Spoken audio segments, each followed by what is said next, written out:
Our ancestors once lived in peace in a lifetime before foreign rule. Though their peace was taken, their spirit was never broken.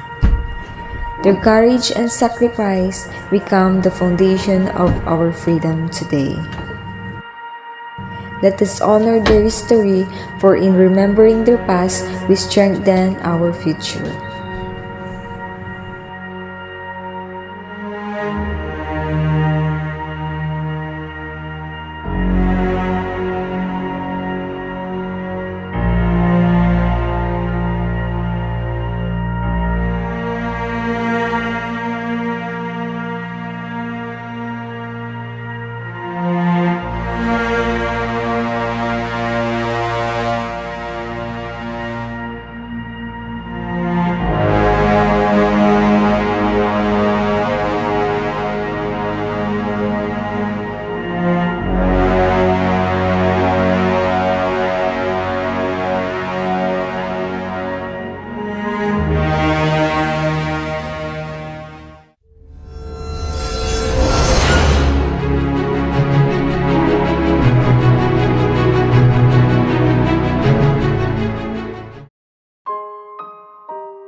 Noong unang panahon, payapa at masagana ang pamumuhay ng ating mga ninuno.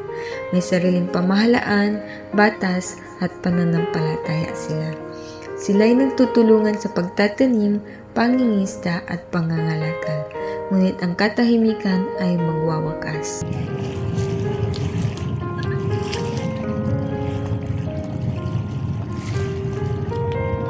Magandang umaga mga kababayan. Sagana ang ating ani, pagpapatuloy natin ang ating pagtutulungan upang panatiling mapaunlad ang ating barangay. Oo nga, Kapitan.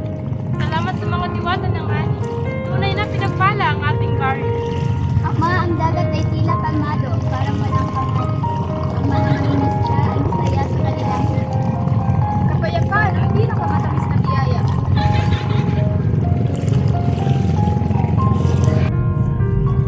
Kapitan, nakipagpalit po kami ng ani sa kabilang pulo.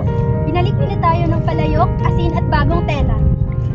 Mabuti, yan ang bunga ng ating pakikipagkaibigan sa ibang barangay. Ang pakikipag-isa ng ating kayamanan.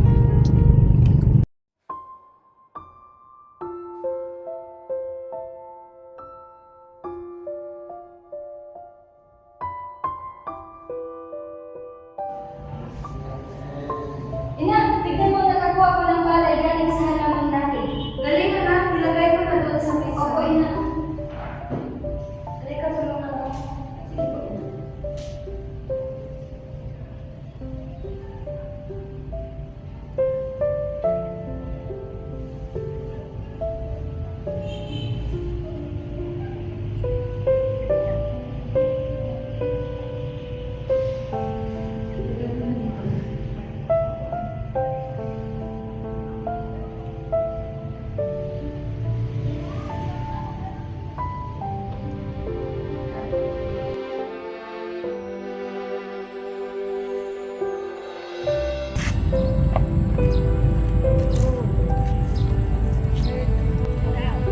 Kapitan, ang lupa ay basang-basa ng ulan kagabi. Senyales na magandang taniman sa susunod. Tunay, ang kalikasan ay nagbibigay kapag inaalagaan natin. Yan ang batas ng ating ninuno.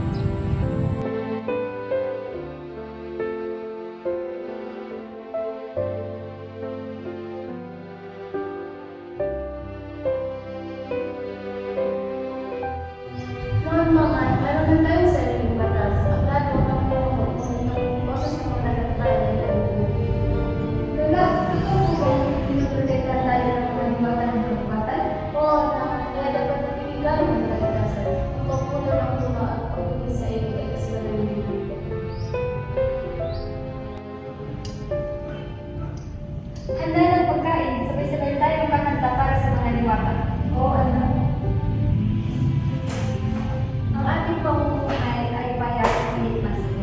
walang sakin, walang amo, pantay ang lahat. Para isang tunay ang ating bayan, sana'y magtagal ang ganitong katahimikan. Habang may pagkakaisa, walang panganib na makakasira sa atin.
Kapitan! Kapitan! Kapitan!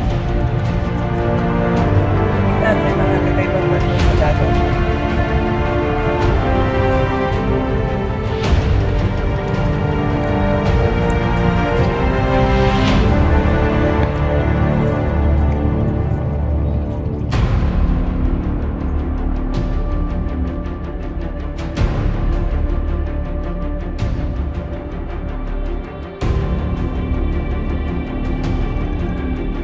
Mga kababayan, mag-ingat. Hindi natin alam ang kanilang hangarin. In the name of Spain and our King, we claim this land for the crown. Let us bring the light of God to these lost souls. At mula noon, nagbago ang takbo ng kanilang mundo. Dumating ang mga banyaga, ang mga Espanyol, dala ang krus at espada.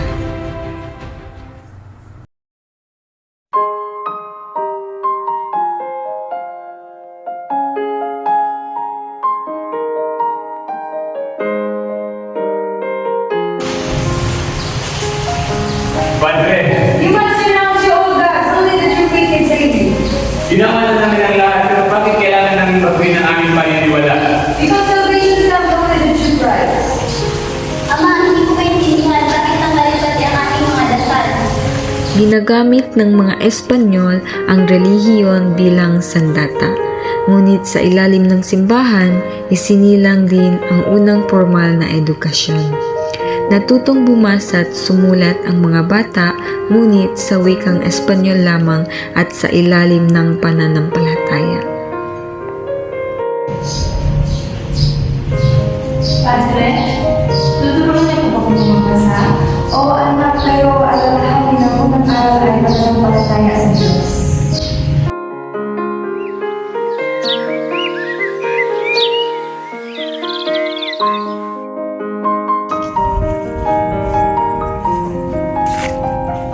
Everyone, most pay tribute to the king. Dalawang stakang palay o dalawang piso bawat pamilya. Wala po kami ngani ngayong taon. Umagsak ang palay. Then use your serve instead. Magtrabaho kayo doon sa sa simbahan. Trabaho! Trabaho!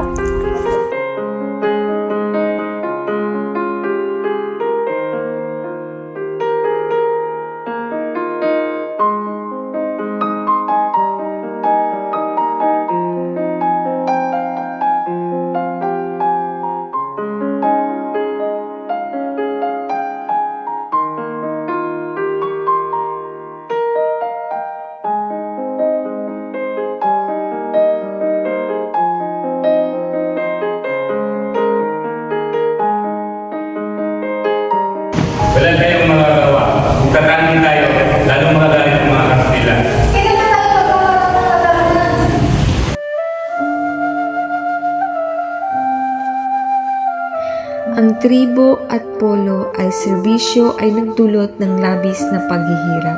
Maraming Pilipino ang pinilit magtrabaho sa simbahan, tulay at kalsada, madalas walang bayan.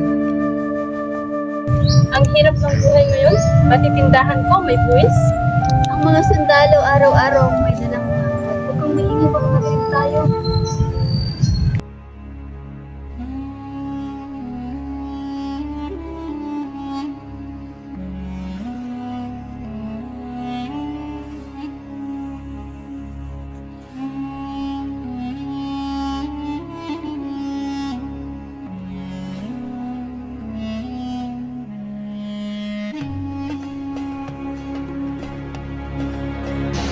We bring order to negotiations. This native must learn obedience. True to God's will, we rule them for their salvation.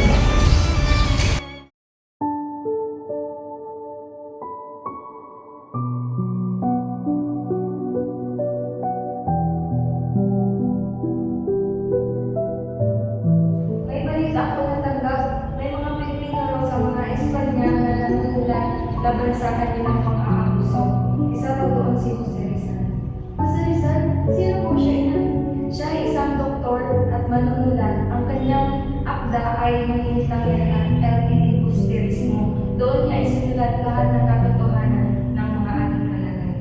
Kung totoo yun, magkasya ang magbukas sa ating mga mata at magbabago ng ating bayan. Oo nga.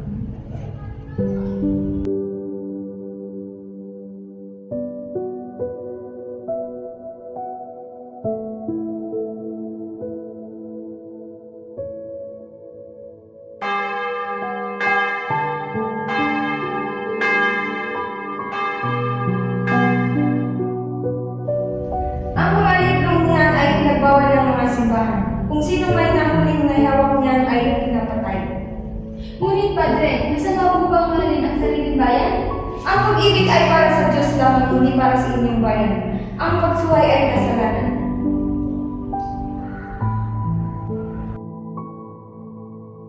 Ngunit hindi napigilan ng mga Espanyol ang pag-usbong ng damdaming makabayan. Ang mga akda ni Rizal ay naging apoy na nagsiklab sa puso ng bawat Pilipino.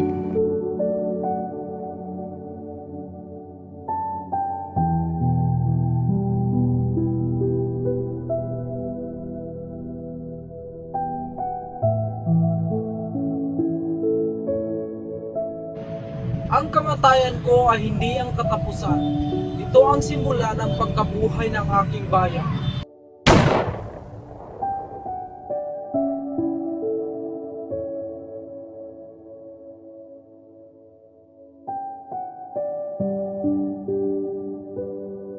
Sa Bagong Bayan, bumagsak si Dr. Jose Rizal.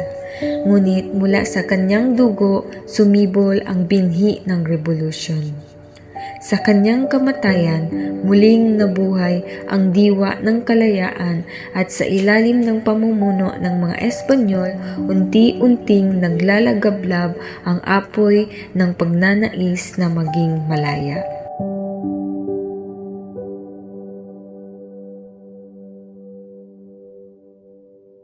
Isa sa mga anak ng bayan ang nangangalang Andres, isang manggagawa ngunit may pusong bayani.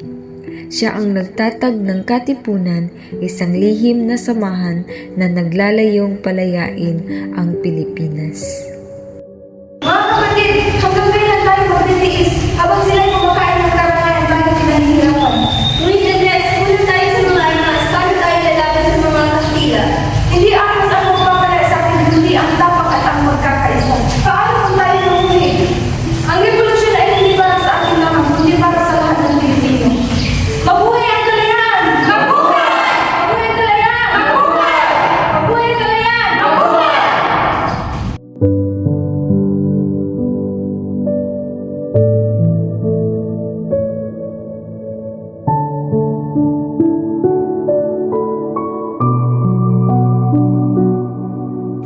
Mga kapatid, kapag-alaman na ng mga Kastila ang ating lihim, panahon na para simulan ng ating laban, ha? Ngunit Supremo, wala pa tayong sapat na armas.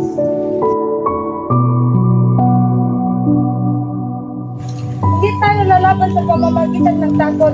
May plano tayo pagsasama-samahin natin ng mga kapatid sa bawat dalawigan. Sa tamang oras, sabay-sabay tayong aalsa. Ang bawat puso ay magiging espada. Handa kami, Andres, kahit kamatayan ay aming haharapin. Ang ating tanda ng kalayaan ay ito ang pagpunit ng ating mga sedula. Sa Pugad Lawin, sama-samang nagtipon ang mga katipunero. Ang sigaw ng kalayaan ay sumabog sa himpapawid.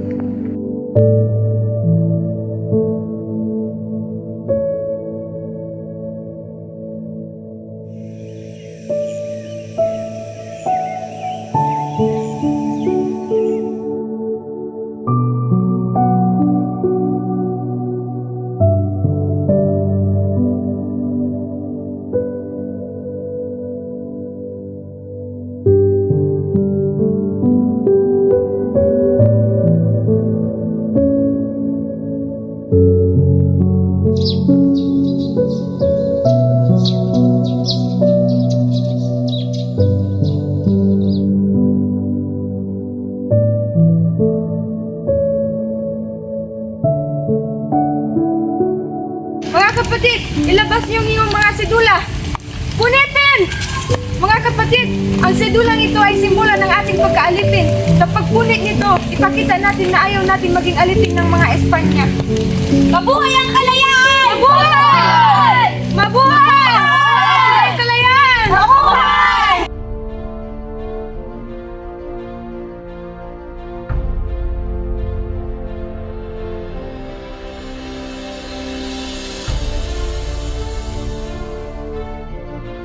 Hindi natapos sa Pugad Lawin ang sigaw ng kalayaan. Lumaganap sa iba't ibang bayan ang katipunan. Sa kabila ng kakulangan sa armas, lumaban ang mga anak ng bayan, puso at tapang ang kanilang sandata.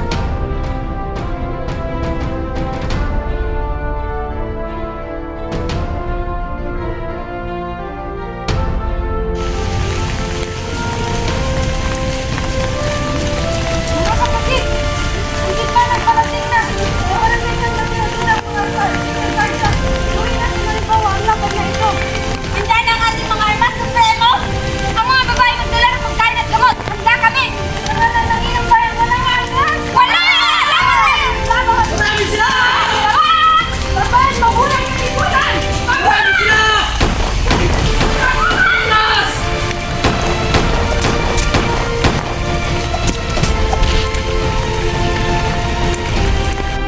Tagumpay tayo, supremo! Hindi ito ang wakas! Ito ang simula ng ating tagumpay! Matapos ang kanilang tagumpay laban sa mga Guardia Civil, muling sumigla ang pag-asa ng mga katipunero. Ngunit sa likod ng kasiyahan, unti-unting sumibol ang inggit at pag-aalinlangan. Nang pumili sila ng bagong pinuno, may mga hindi sumang-ayon sa desisyon. Ang pagkakaisang minsan ay matibay, ngayon nagkakawatak-watak. Sa gitna ng inggit at kapangyarihan, may nagtaksil sa sariling bayan. Dahil sa inggit, si Andres ay pinagbintangan ng taksil. At doon, bumagsak si Andres hindi sa kamay ng mga Espanyol, kundi sa kamay ng kapwa Pilipino. Ang sigaw ng kalayaan ay nagdilim, ngunit ang kanyang kabayanihan ay nananatiling buhay sa puso ng bawat Pilipino.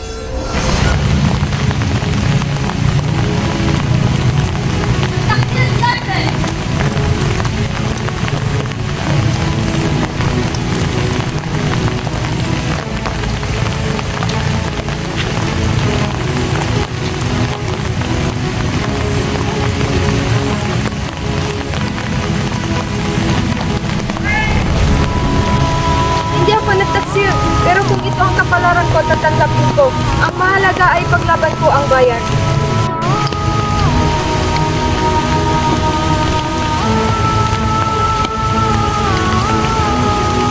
Pilipino, ipatuloy niyo lang ang laban. Tawag supremo! Utos ito! Sa kabundukan ng Maragondon, Cavite, pinaslang si Andres ng sariling kababayan. Siya ang unang nag-alab ng apoy ng revolusyon, ngunit siya rin naging biktima ng inggit at kapangyarihan. Bagaman siya'y namatay, hindi kailanman nawala ang apoy ng kalayaan na kanyang sinimulan.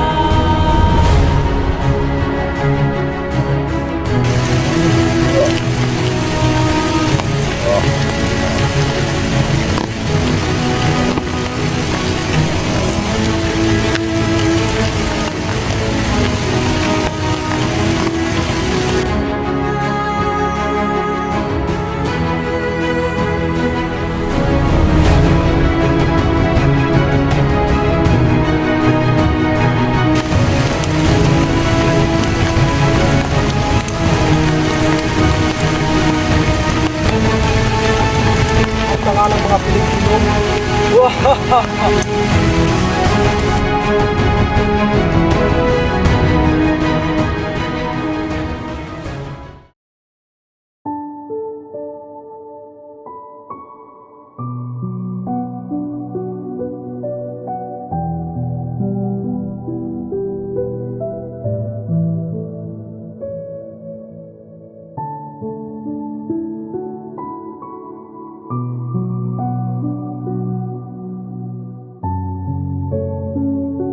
Matapos ang kamatayan ni Andres, patuloy ang pakikibaka ng mga Pilipino para sa kalayaan.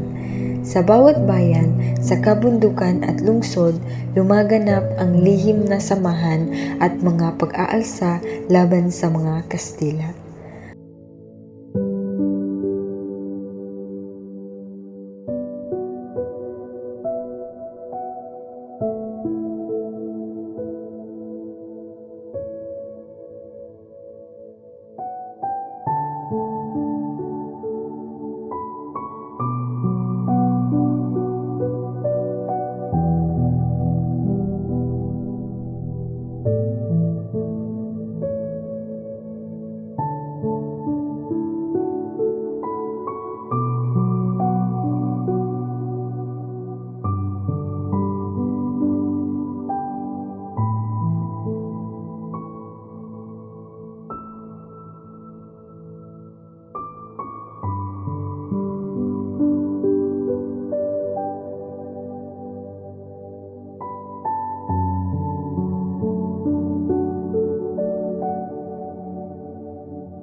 Sa huling taon ng pamumuno ng mga Espanya, dumating ang mga bagong banyaga, ang mga Amerikano.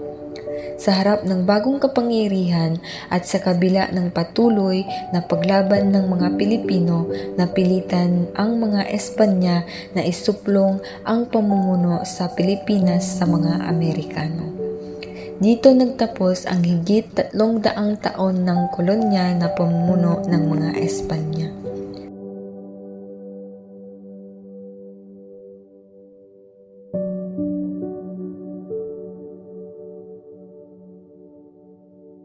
Bagaman hindi pa ganap na malaya ang Pilipinas, ang apoy ng kalayaan ay patuloy na naglalagablab sa puso ng bawat Pilipino. Ang kasaysayan ng Spanish colonial period ay natapos, ngunit ang laban at pangarap para sa tunay na kalayaan ay patuloy na naglalakbay sa puso ng bayan. Mabuhay ang Pilipinas!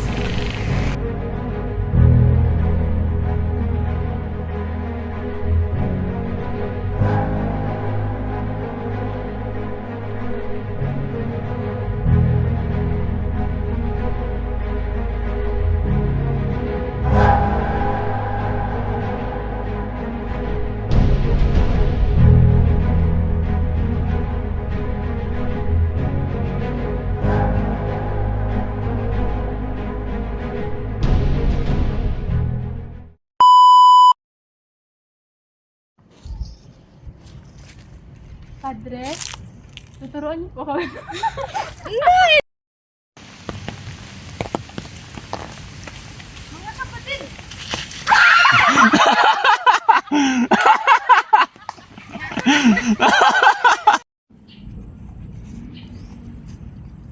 Everyone must pay tribute to the king. Dalawang sakong palay o dalawang bang! Yeah, ang yan, dalawang. Ay, Koyle! Ay, Sandra! Balik na. Yan na yung graduatas na. Mga kapatid, ilabas niyo yung mga situla. Punitin! Punitin! Mga kapatid! Hala! Isa din, no? Biya may atayaw. Tingnan na. Ulan na. Ulan na ba? Dahil sino? Ulan ba ba ito?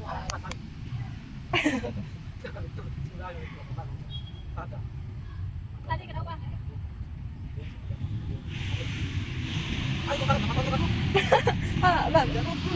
Ang nakapagay, ang kamatayan ko sila. Ang kamatayan ko hindi ang katapusan. Ito ang simula ng pagkabuhay.